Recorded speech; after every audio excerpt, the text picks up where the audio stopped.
get the hornets really pissed off. Then they would lob the hornet bomb at their enemy. The bomb would break open and instantly a swarm of angry hornets would fly out and start stinging whoever was near them.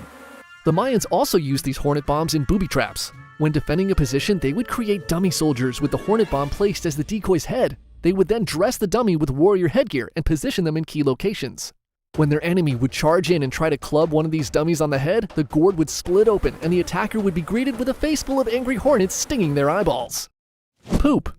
Poop is gross, and I don't think anyone likes being around it. Human waste is something your body is trying to get rid of, and for good reason. Not only does it smell, it's filled with all sorts of bacteria that can make you very sick. So of course, humans figured out how to use their doo-doo as a primitive bioweapon. Now, you're probably thinking of cavemen slinging shit at each other like monkeys, right? Come on, we're more evolved than that. We can do better.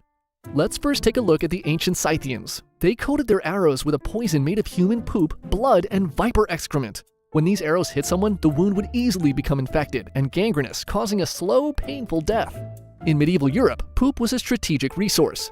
Military geniuses like Conrad Kaiser recommended it for both offense and defense, storing the brown stuff in barrels for future use. And when the bubonic plague rolled around, flinging the feces of the afflicted over castle walls was all the rage.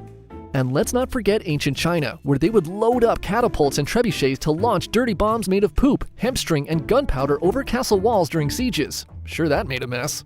Anyways, poop was also used as a weapon as recently as the Vietnam War. The Viet Cong would coat sharp punji sticks with human feces and place them at the bottom of booby traps, hoping an American GI would fall into them. The GIs would slip and fall into these traps and were pierced by these punji sticks and would suffer horrible infections. Which kinda leads into the next weapon, Guai Jian. Now, this one technically could have been included in the last section, but I think it deserves its own. Guai Jian, or the ghost arrow, was an ancient Chinese weapon and booby trap that was kinda like stepping on Legos that could kill you. While at first glance, they kinda look like toys or pieces from a kid's game, don't let appearances fool you. Guai Jian was an extremely dangerous weapon not just for the victims, but also for the user.